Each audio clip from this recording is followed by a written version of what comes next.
বন্ধুরা আজকে 14 ফেব্রুয়ারি আর আমি ভিডিও বানাচ্ছি।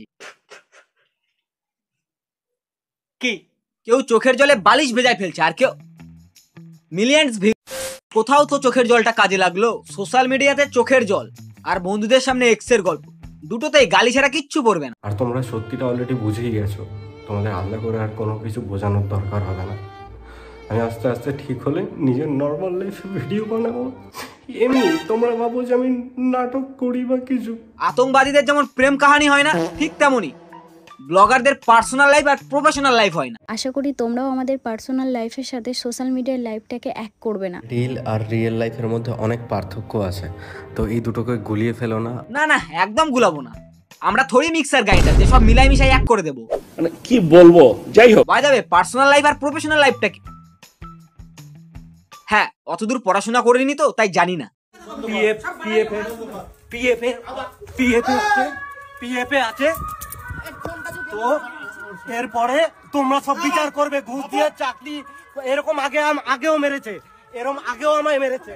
ওহ, এটা তো পার্সোনাল লাইফও না প্রফেশনাল লাইফও না, this is call business life. Million views ভাই। ओहो नमस्कार सत श्री अकाल आदाब। Hey guys this is Joy, welcome to my channel. তো গাইস, একটা সময় ছিল যখন পারিবারিক সমস্যা হোক কিংবা পাশের বাড়ির বৌদির সাথে সেটিং, বিচার তো বসবেই, আর যে দোষী প্রমাণ হতো তাকে পয়সা দিতে হতো। আর এখন নো বিচার। র্যাপাররা যেমন একে অপরের প্রতি ডিস বের করে, ঠিক তেমনই এরা blogs. This is business. So welcome to বটির কোপ ভিডিও। তোর বড় ঘুষ দিয়ে চাকরি পাইছে? ঘুষ দিয়ে চাকরি পাই কি না? আগের কথাটা ঘুষ দিয়ে চাকরি পায় না। আমার ঘুষ দিয়ে চাকরি পাইছে, অনেকেই পায়। তো কি হয়েছে? হ্যাঁ, তো কি হয়েছে? অনেকেই পায় না ভাই, সবাই পায়। দিদির তো দেখছি বিন্দু মাত্রও ভয় নাই ভাই। এ কেউ একটু দিদিকে চাকরির জন্য স্ট্রাগলটা দেখা রে। বলছি দিদি, একটা সরকারি চাকরি পাওয়ার জন্য না পাছার প্যান্ট খুলে যায় দিনরাত পড়তে পড়তে। আর তুমি যেভাবে বলছো, দাদা ভালো অঙ্কই কামিয়ে নিয়েছে মনে হয়। তোমরা তো কিস্তি কামানি দিচ্ছ, বলো তাহলে আমি কি করব? কি আর করবে, আর একটা চ্যানেল খুলে নাও, চোখের জলের দাম এমনি উঠে যাবে।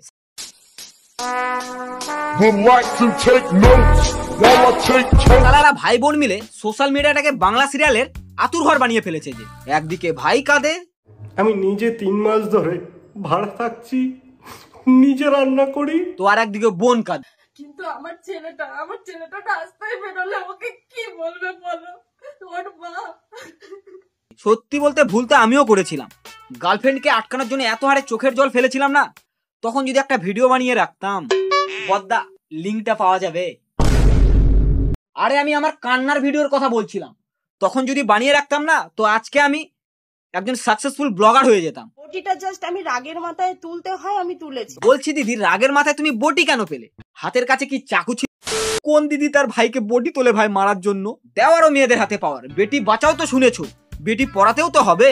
দিদি বটি তুললে কিচ্ছু না, তুমি জাস্ট একবার হাত তোলো, পেট ভরে যাবে ভাই। হ্যাঁ, জেলের ভাত খেতে খেতে। একবার এই কল রেকর্ডিংটা শোনো। পারো তুই আজ একটা অন্য বউরে ওই কলিকা কি হবে আনে? আজ তুই বাড়ি আসিস 5 মাস।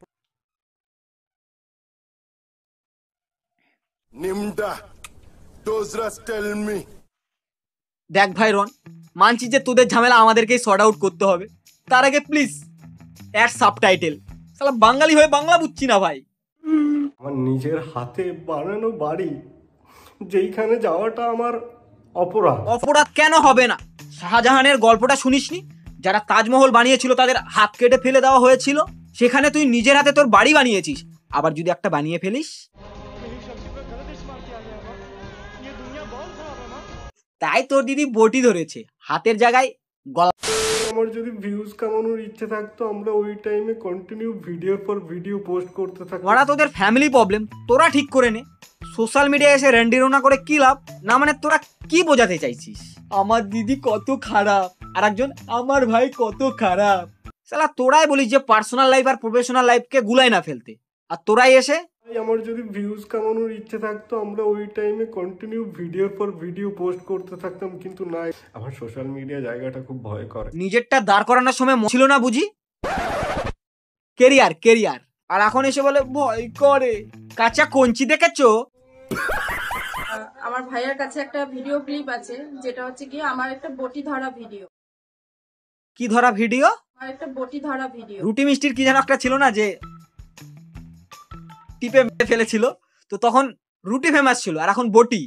আর আমার কপালটাই দেখো, কোথায় 14ই ফেব্রুয়ারি কি ধরার কথা আর কি বটি ধরার ভিডিও দেখছি। বিশ্বাস করো আমি সারা রাত ঘুমাতে পারিনি। কেন দিদি, ভিউজ যত ভেবেছিলে তার চেয়ে কম এসেছে বুঝি?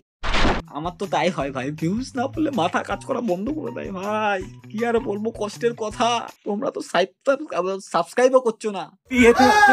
পিএফে আছে তো এই যে তোমরা ভিডিওটা দেখলে, জানি না ভাই তোমরা কি দেখেছো, বাট আমার তো পার্সোনালি ব্যাকগ্রাউন্ড মিউজিকটা ভাই সেরাই লেগেছে।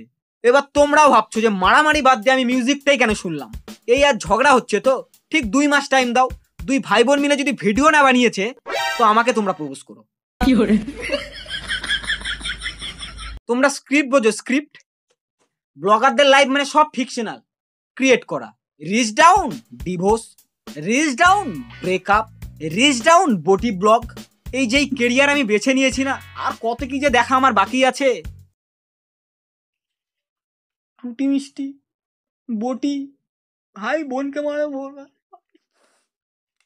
আমি নিজেই খুব লজ্জিত যে আমার ফ্যামিলির ব্যাপার আজ সোশ্যাল মিডিয়ায় আনতে হচ্ছে শুধুমাত্র আমার পরিস্থিতির কারণে। হ্যাঁ, আমাদের তো খেয়ে দে কাজ নেই, মুড়ি চানাচুরটা শেষ করতে হবে তো তোদের ঝগড়া দেখতে দেখতে। কারণ আমি এমন একটা পরিস্থিতিতে দাঁড়িয়ে আছি যেখানে আমার নিজের জীবনেরই কোনো গ্যারান্টি নেই। বাড়িতে যাওয়ার পর ঝুট ঝামেলা হতেই পারে, আমি মানলাম, কিন্তু কোনো দিদি বটি নিয়ে কোপাতে আসে, এটা কি? আরে বুঝি বুঝি বুঝি, রিচ ডাউন গেলে তোরা গাধাকেও বাবা বানাতে রাজি আছিস।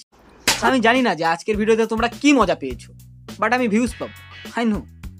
বাট যেসব ভিডিওতে best script, best editing, story telling, মানে সেগুলোতে ভিউজ দেখলে ভাই 1-2 দিন তো আমি ডিপ্রেশনে থাকি, তারপর ভাবি তোমাদের আর কি দোষ দিব, দোষ তো আমার না। বিয়ে করতে পারছি না, কন্ট্রোভার্সি না, body blog. So bye, video ভালো লাগলে সাবস্ক্রাইব করো আর কি।